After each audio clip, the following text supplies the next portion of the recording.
And I now invite the representative of Indonesia, His Excellency Arrmanatha Nasir, Vice Minister for Foreign Affairs of Indonesia and Co-Chair of Working Group 2, to take the floor. Thank you, Co-Chairs. Excellencies, colleagues, I thank France and the Kingdom of Saudi Arabia for convening this meeting. We have invested significant time and efforts in building towards this high-level conference. We therefore must ensure the momentum in realizing the two-state solution is maintained after the conference, including not to veto the full membership of the State of Palestine to the UN, as stated by a number of colleagues earlier. Co-chairs, Excellencies, Indonesia is honored to co-chair with Italy Working Group 2 on security.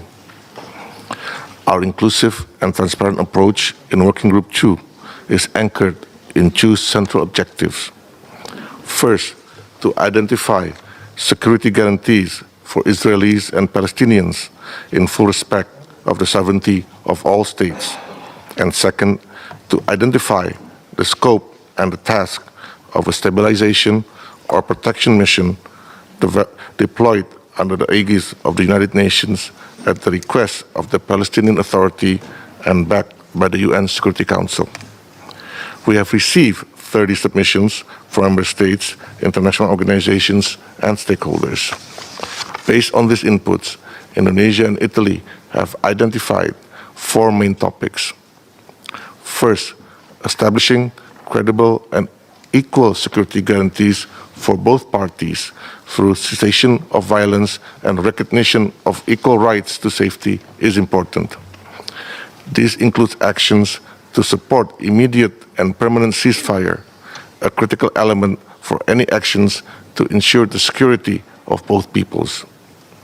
Another important action that have been proposed by member states are actions to create and support a Palestinian-owned transitional authority in Gaza, in line with the Arab Group OIC reconstruction plan. Member states also propose the importance of an inclusive regional security architecture modeled after the OSCE in Europe and ASEAN in Southeast Asia to create a mechanism to nurture trust, peace in the region.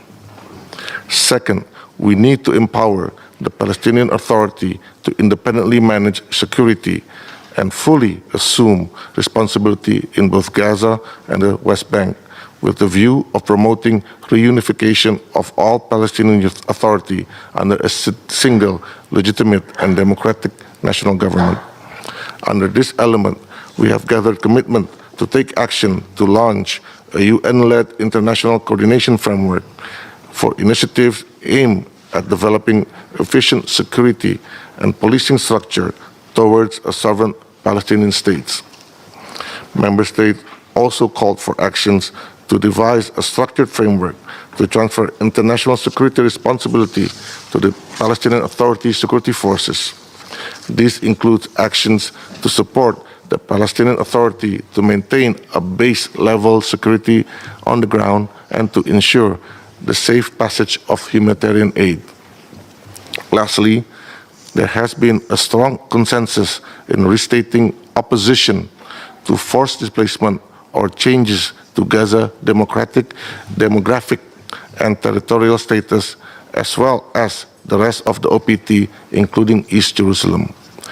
These actions are aimed to ensure a physical and normative space for the two-state solution to materialize.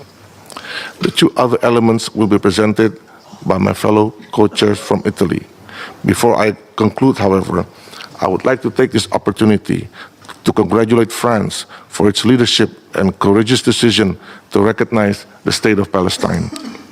At a time when persuasion fails to persuade parties to stop actions that are clearly in violation of various international law, only concrete action within one's own power and international law is needed to show the right path.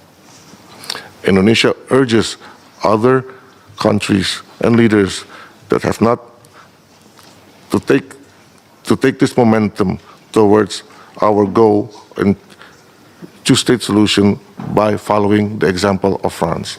I thank you.